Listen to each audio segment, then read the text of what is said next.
राजा रानी भीख मांगने की योजना बना रहे थे। भीख तो लोग कम देते हैं, सीख ज्यादा देते हैं। और कितने भिखारियों ने भीख मांगना तो धंधा ही बना लिया। अब उनको भीख मांगने में ही आनंद आ रहा है। भीख मांगने की आदत मत बनाइए और दाता बन करके जिंदगी जियो और हमेशा प्रेम और करुणा हृदय में भरी रहनी चाहिए।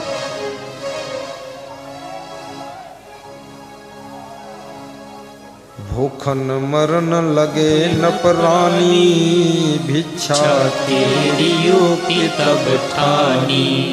व्यास गादी आशीर्वाद देती है कि आप हमेशा दाता बन करके रहें, कभी भीख आपको ना मांगना पड़े।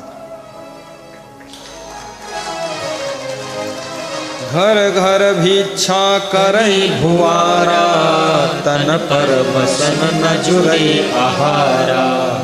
घर घर भीख मांगते हैं, शरीर पर कपड़ा नहीं मिल पाता है और भोजन भी ठीक ठाक मिलता नहीं। कछुक काल या विद चले गयो, न रानी से बोलत भयो। कुछ दिन इस तरह से बीते, फिर राजा ने अपनी रानी से एक दिन कहा कि इस तरह भीख मांगकर कब तक गुजारा करेंगे। तो रानी ने कहा तो कौन उपाय है? तो राजा ने बताया, संभर गढ़ एक साहु सुजाना, मानिक नाम विदित धनवाना। संभर गढ़ में एक मानिक शाह नाम के सेठ जी रहते हैं।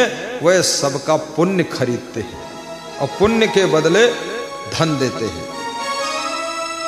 तो रानी ने कहा, अच्छा ऐसा है तो आप जाओ ना, अपना पुण्य थोड़ा बेच लो, कुछ बचा नहीं, पुण्य बेचो। तो राजा ने कहा, जाऊं कैसे? रास्ते का भी कुछ खर्चा नहीं है, रास्ते में क्या खाऊंगा? तो रानी बुद्धिमान थी, उसने कहा, मैं पड़ोसियों के यहां से कुछ मांग लाऊंगी, रास्ते के लिए दे दूंगी, खा लेना, पुण्य बेचकर आ जाना पैसा लेकर। बेचन पुण्य जात जो कोई, मानिक साहु लेत है सोई। कागज पर लिख तुला चढ़ावे, ताही बराबर सोन देवावे। मानिक चंद शाह पुण्य को कागज पर लिखवाता है, धर्म तुला पर चढ़ाता है, जितना वजन पुण्य होता है उतना वजन सोना दे देता है। तो जाओ राजा साहब जाओ। कैसे जाऊं, क्या करूं? रानी दौड़कर जाती है, पड़ोसियों के यहां से थोड़ा आटा मांग लाती है, थोड़ा नमक मांग लाती है, पोटली में बांध कर दे देती है कि रास्ते में भूख लगे तो आटा की भौरिया बनाकर, बाटी बनाकर खा लेना और चले जाना। जहां सुमति तहाँ संपत्ति नाना, जहां कुमति तहाँ विपत्ति निधाना। देखिए राजा रानी में सुमत है तो फिर संपत्ति आने वाली है, जुगाड़ बन गया। राजा तामे कछुक बेच लई आओ, पहिरो बसन पेट भरी खाओ। हे राजा, पुण्य बेच करके और वहां से धन ले आइए, अच्छे कपड़े पहनिए और पेट भर खाइए, और जिंदगी रहेगी तो फिर पुण्य कर लेंगे। तो राजा, जो जग में तनु रही हमारा, करब दान पुण्य बहुत अपारा। जिंदा रह जाएंगे तो हम पति पत्नी फिर दान खूब करेंगे, पुण्य कमा लेंगे, लेकिन अब परिस्थिति बहुत दुखद है तो बेच लो जाकर पुण्य। कहे राजा रानी सुन ले हूँ, मार्ग को खर्चा कछु देहू। राजा ने कहा, रानी मेरी बात तो सुनो, रास्ता का कुछ खर्चा दे दो। तो रानी ने कहा, और खर्चा कुछ नहीं, पैदल चले जाओ, पैसा है नहीं। बस आटा और नमक ले लो, बाटी बनाकर खा लेना। राजा आटा पोटली में बांधकर नमक लेकर के प्रस्थान करता है। तही बासर निशिभई तरु पाई, रहो सोतिय बिन भोजन खाई। ये पहली रात राजा जब चला तो जहां रात हुई, रानी यहां अकेली है और राजा बीच रास्ते में अकेला आज रात को विश्राम कर रहा। सवेरे राजा उठा, सरोवर में स्नान किया, बाटी बनाया और खाने के लिए बैठा। देखिए क्या हुआ। उसी समय दूसरे दिन चल सरयक पायो, करी मज्जन नप भौरी लायो। संग से की तोरण हरि भोग लगावा, तेहि क्षण अभ्यागत आवा।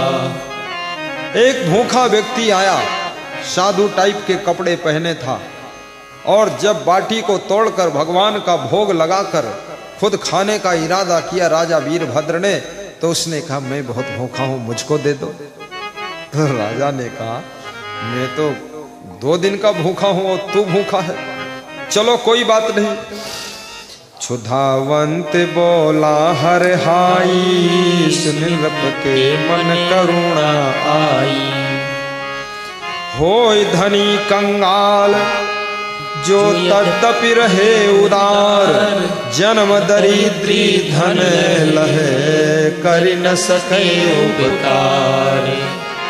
दोई भौरी अभ्यागत ही, दीन्ही करि सन्मान, दुई पुनि अपना खाए के, तीनों बहुरी पयान। 4 बाटी बनाया था, 4 भौरिया, 2 उस अभ्यागत को खिला दिया भूखे को। वो महात्मा था, संत था, दे दिया, 2 स्वयं खाया। आगे के लिए प्रस्थान किया। धीरे धीरे मानिक चंद शाह के यहाँ पहुंच गए। तीसरे दिवस साह पहायो, आदर करी राजा बैठायो। तीसरे दिन मानिक चंद शाह के यहाँ जब पहुंचे, राजा का चेहरा देख करके मानिक चंद समझ गया कोई है बड़ा आदमी। प्रेम से बैठाया। पूछो बणिक कहाँ ते आए, को हो कौन काज सिधाए। कौन हो, कहाँ से आए हो, किस काम के लिए आए हो, आओ बैठो बताओ। तब बताया। सुन नरेश अस वचन प्रकाशा, सोरठ आयन तुम पासा। सोरठ नगर से मैं आया हूं, आपके पास में इसलिए आया हूं, बेचन पुण्य हेतु यह ताता, तुम लेत सुनी हम बाता। मैं पुण्य बेचने के लिए आया हूं, मेरा पुण्य खरीद लो, पैसा दे दो हमको। अस सुन शाह उतर तब दीन्हा, बेचो पुण्य जवन तुम कीन्हा। मानिक चंद शाह ने कहा जितना तुमने पुण्य किया है बेच लो, एक कागज पर लिखो, चढ़ाओ तुला पर। तो लिखा और चढ़ाया। 1 ग्राम वजन पुण्य नहीं था, 1 ग्राम भी। धर्म तुला बिल्कुल झुकी ही नहीं। राजा चौंक गया, इतना पुण्य किया, इतना यज्ञ किया और इतना गांव में दान किया, 1 ग्राम पुण्य नहीं निकला। लिख कागज पर तुला चढ़ायो, साची लिखो द्रव्य जई पायो। सच्चा सच्चा पुण्य लिखो राजा साहब, तभी ये तुला स्वीकार करेगी, नहीं तो ये झूठ मूठ लिख के यहां कुछ नहीं चल सकता। राजा शर्मिंदा होने लगा। 10 सहस्र मख कीन्ह्यो राई, सो लिखि मानिक तुला चढ़ाई। 10,000 यज्ञ का पुण्य लिखा कागज पर और तुला पर चढ़ाया, 1 ग्राम पुण्य नहीं निकला। 10,000 यज्ञ व्यर्थ हो गए।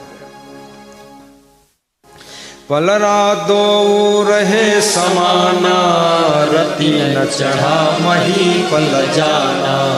10,000 यज्ञ का पुण्य लिख करके तराजू के धर्म तुला के एक पल्ले पर चढ़ाया, 1 ग्राम वजन पुण्य नहीं निकला। तो राजा लज्जित हो गया, शर्मिंदा हो गया कि सब लोग क्या कहेंगे। तो जो कार्यकर्ता थे, कर्मचारी मानिक चंद शाह के, वो हंसने लगे। कुछ लोग होते ना ठेलुहा हंसे लागत, हंसी कर दे, अरे तुम हो झूठ चढ़ावत, बहुत बेईमान आदमी हो यार, सही सलामत लिखो। ऐसे बोले। बोला साहो और लिख धरहु, साची लिखो झूठ परिहरहु। मानिक चंद बोला और पुण्य लिखो, सच्चा लिखो, झूठ न लिखो, झूठ न चलिए धर्म तुला। राजा बड़ा शर्मिंदा हुआ, दुखी हुआ। हेम गौ गजबाज दीन हो कन्यादान जो, तुला चढ़ायो राज सो सब बिरथा भयो। सोना चांदी सब दान दिया था, कन्यादान भी किया था, बहुत बेटियों के विवाह करवाया, सब पुण्य एक साथ लिखा और चढ़ाया, 1 ग्राम पुण्य का वजन नहीं था। राजा बड़ा दुखी हो गया कि यहां भी 0 ही रहा मामला, आने से कोई फायदा नहीं, और दुखी हो गया, चेहरा शर्मिंदा हो गया।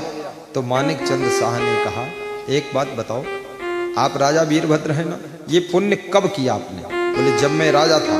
बोलो राजा जो पुण्य का कार्य करता है वो पुण्य प्रजा का होता है, क्योंकि प्रजा के टैक्स से ही पैसा राजा के पास आता है, इसलिए वो पुण्य तुम्हारा नहीं है। राजा तो मैनेजमेंट करने के लिए बिठाया जाता है, बाकी धन तो जनता का, प्रजा का है।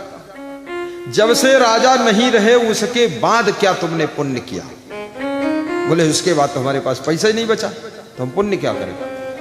अरे सोच ले, कुछ भी किया हो बता। तो बोले